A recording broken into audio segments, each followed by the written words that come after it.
Hitler এবং Mussolini কি প্রক্রিয়ায় ইহুদি ধর্মাবলম্বীদেরকে হত্যা করেছিল, ঠিক বাংলাদেশেও শেখ হাসিনা তার রাজনৈতিক প্রতিদ্বন্দ্বী এবং বিরোধীদেরকে হত্যা করেছিলেন। শেখ হাসিনার স্বৈর শাসক হয়ে ওঠার কাহিনী, স্বৈর শাসন বহাল রাখার যে প্রক্রিয়া তিনি অনুসরণ করেছিলেন তার আংশিক বর্ণনা তিনি দিয়েছিলেন। আজকে এই সরকারের পতনের বিষয়ে উনি আলোচনা করেছেন এবং বিভিন্ন উদাহরণ টেনেছেন। তার মধ্যে প্রথম উদাহরণ ছিল হিটলার এবং মুসোলিনি কি প্রক্রিয়ায় ইহুদি ধর্মাবলম্বীদেরকে হত্যা করেছিল, ঠিক বাংলাদেশেও শেখ হাসিনা তার রাজনৈতিক প্রতিদ্বন্দ্বী এবং বিরোধীদেরকে হত্যা করেছিলেন, অত্যাচার করেছিল, নিপীড়ন করেছিল, সেই বর্ণনা উনি দিয়েছেন। এছাড়াও স্বৈর শাসকদের কি পরিণতি কিভাবে হয়, কিভাবে উৎখাত হয়, উনি যেটা বলেছেন যে ইটালির মুসোলিনি, জার্মানির হিটলার যুদ্ধের মাধ্যমে তাদেরকে উৎখাত করা হয়েছে, তেমনি মিশর এবং তিউনিসিয়াতে গণ অভ্যুত্থানের মাধ্যমে তাদেরকে উৎখাত করা হয়েছে। অর্থাৎ কোনো স্বৈর শাসককে গণতন্ত্রের মাধ্যমে গণতান্ত্রিক পদ্ধতিতে উৎখাত করা সম্ভব নয়, হয় তাদেরকে বিপ্লব না হয় যুদ্ধের মাধ্যমে অপসারিত করতে হয়, ঠিক সেই বর্ণনা দিয়েছেন।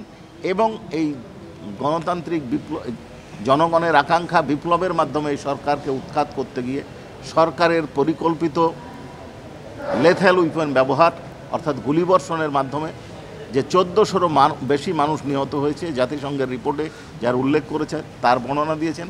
এবং তিনি আরও বিভিন্ন সূত্রের বর্ণনা দিয়ে বলেছেন 20,000-এরও বেশি মানুষ অর্থাৎ আন্দোলনকারী এবং ছাত্র জনতা যে গুরুতরভাবে আহত হয়েছে এবং তার পরিণতি তাদের ফ্যামিলি ভোগ করছে, কষ্ট ভোগ করছে, সেই বর্ণনা দিয়েছে। উনি শুধু এইটুকু বলে ক্ষান্ত হননি, উনি আরও বর্ণনা দিয়েছেন। সেটা হচ্ছে যে এই জুলাই বিপ্লব চলাকালীন সময়ে যে শুধু মানবতা বিরোধী অপরাধ সংঘটিত হয়েছে তা নয়, তার 15 বছর এর স্বৈর শাসন আমলে কীভাবে বিরোধীদের ওপর অত্যাচার করা হয়েছে, কিভাবে নির্বাচনগুলো করা হয়েছে এবং এই কারণে অন্য সংস্থাগুলো, জাতিসংঘের আরও সংস্থা, মার্কিন স্টেট ডিপার্টমেন্ট এবং বিভিন্ন ইউরোপিয়ান ইউনিয়ন সহ আরও সংস্থা তাদের বিরুদ্ধে যে ব্যবস্থা গ্রহণ করেছে, যে প্রস্তাব পাশ করেছিলেন তার বর্ণনা দিয়েছেন।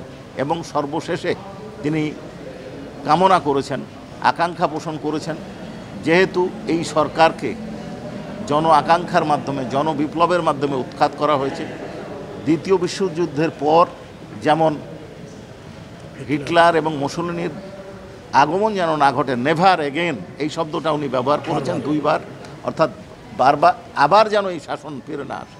উনি আশা করছেন বাংলাদেশে এই বিপ্লবের মাধ্যমে এই বিপ্লবের প্রতিপক্ষ হিসেবে তারা যে অপরাধ সংগঠন করেছে এই আকাঙ্ক্ষা থেকে জনগণের আকাঙ্ক্ষা এই স্বৈর শাসন যেন এদেশে ভিন্ন কোনো ফর্মে ফেরত না আসে। পুলিশের ডিআইজি, অন্যান্য বাহিনীর কথা ওইভাবে আসবে যে পুলিশের ডিআইজির থেকে তার উপর পর্যন্ত যে পদোন্নতিগুলো উনি সরাসরি এটা নিয়ন্ত্রণ করতেন, ইশারা না, সরাসরি নিয়ন্ত্রণ করতেন।